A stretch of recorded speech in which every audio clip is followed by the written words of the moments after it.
पूर्णिमा अपने पति मनीष और बेटी चुलबुल के साथ शहर में रहती थी। मनीष एक बड़ी कंपनी में काम करता था और चुलबुल 5वीं क्लास में पढ़ती थी। पूर्णिमा दिन भर घर के काम में व्यस्त रहती थी, मगर दोपहर में वो अक्सर खाली रहती थी। एक दिन पूर्णिमा ने सुना कि पास वाले घर में कुछ हलचल हो रही थी। ओहो, लगता है बगल वाले घर में कोई नया रहने आया है। चलो अच्छा, ये घर कब से खाली भी पड़ा हुआ था, अब कोई नया रहेगा तो थोड़ी चहल पहल भी रहेगी।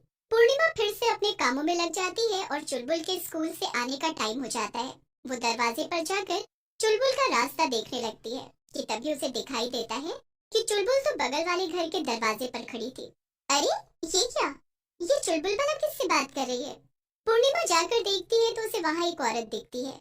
जी नमस्ते, मेरा नाम मोना है, मैं अभी अभी आपके पड़ोस में रहने आई हूँ। ये बच्ची यहाँ से जा रही थी तो बस मैं इससे बात करने लगी। आपको बुरा लगा हो तो माफ कीजिएगा। अरे नहीं नहीं, इसमें भला बुरा लगने जैसी क्या बात है? हम तो अब पड़ोसी हैं तो बातचीत तो लगी रहेगी। फिर पूर्णिमा चुलबुल के साथ घर आ जाती है और शाम को अपने पति से कहती है, अरे आपको पता है हमारे बगल वाले घर में एक नई पड़ोसन शिफ्ट हुई है, उनका नाम मोना है। अरे वाह, अच्छी बात है। तब से वो घर खाली पड़ा था। हाँ, मुझे तो वो बहुत अच्छी लगी, बातें भी बड़ी अच्छी अच्छी कर रही थी और चुलबुल को भी वो पसंद आई। देखो पूर्णिमा, वो तुम्हें पसंद आई ये अच्छी बात है, लेकिन जरा संभल के। आजकल जमाना बहुत खराब है, ऐसे इतनी जल्दी किसी से घुलना मिलना ठीक नहीं। अरे क्या आप भी ये टीवी पर उल्टे सीधे क्राइम वाले सीरियल देख देख कर आपका दिमाग खराब हो गया? वो अच्छी औरत है। मैं तो तुम्हारे ही भले के लिए कह रहा हूँ, लेकिन खैर, तुमने मेरी सुनी ही कब है जो अभी सुनोगी। जैसा सही लगे वैसा करो। इसके बाद पूर्णिमा और चुलबुल की मोना से दोस्ती और गहरी होने लगती है।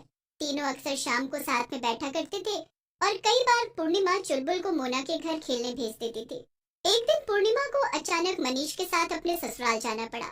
मनीष की माँ की तबीयत बहुत खराब थी और वो हॉस्पिटल में एडमिट थी।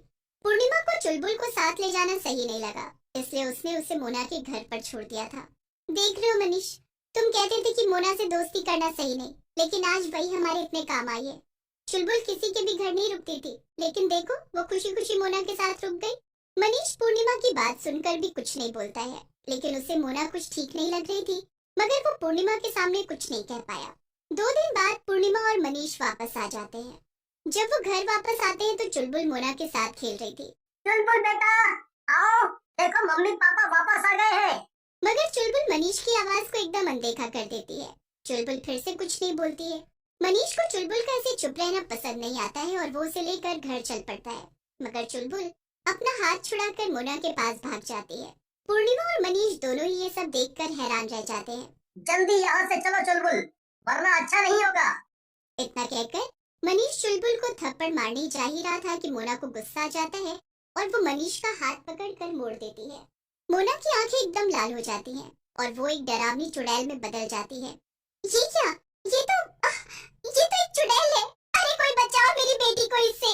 लेकिन मनीष या पूर्णिमा कोई भी उस चुड़ैल को हाथ लगाता, उसके पहले ही चुलबुल ने एक चाकू उठा लिया और अपने माँ बाप को मारने के लिए दौड़ पड़ी। मनीष और पूर्णिमा डर के कमरे के बाहर भाग गए। हे भगवान, आज मेरी अपनी बेटी मुझे मारने के लिए भाग रही है। वो जरूर इस चुड़ैल के वश में है। ये सब तुम्हारी गलती है पूर्णिमा, तुमसे मैंने मना किया था कि इस औरत से दूर रहो।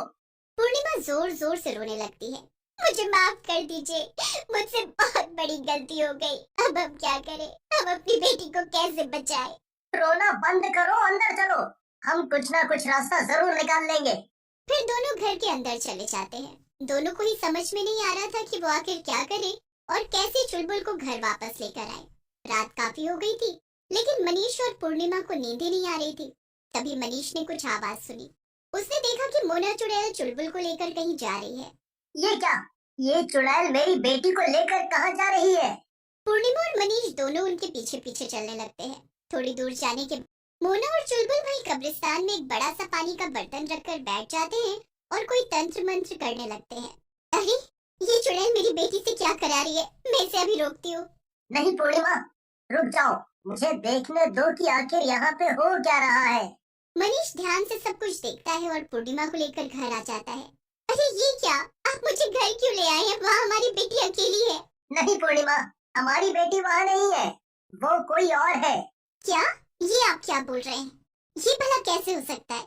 मैंने उसे देखा, वो हमारी ही बेटी तो थी। मैंने ध्यान से देखा था, वो लड़की जो वहाँ चुलबुल बनकर बैठी थी, उसकी परछाई उस पानी के बर्तन में दिख रही थी और वो बहुत काली परछाई थी। वो हमारी बेटी नहीं हो सकती है, जरूर वो कोई और है। मुझे तो कुछ समझ ही नहीं आ रहा है कि आप कहना क्या चाहते हैं। कल तक का इंतजार करो, कल तुम्हें सब कुछ समझ आ जाएगा। सब्र रखो।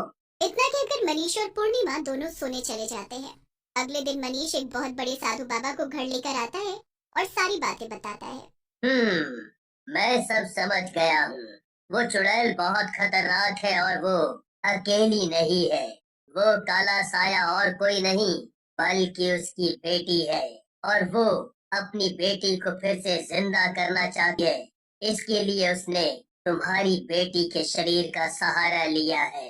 वो रोज अपनी काली पूजा कर रही है ताकि वो धीरे धीरे तुम्हारी बेटी की आत्मा को कमजोर कर सके और उसके शरीर पे कब्जा कर सके। तो अब हम क्या करें बाबा?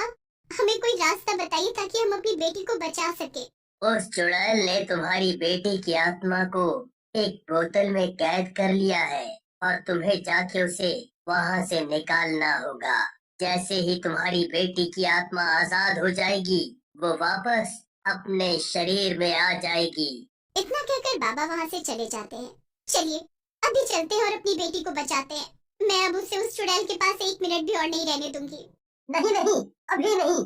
अभी वो हमें अपने घर में कदम भी नहीं रखने देगी। हमें रात होने का इंतजार करना होगा, तभी हम उसके घर जाके वो बोतल ढूंढ पाएंगे। फिर दोनों रात होने का इंतजार करते हैं।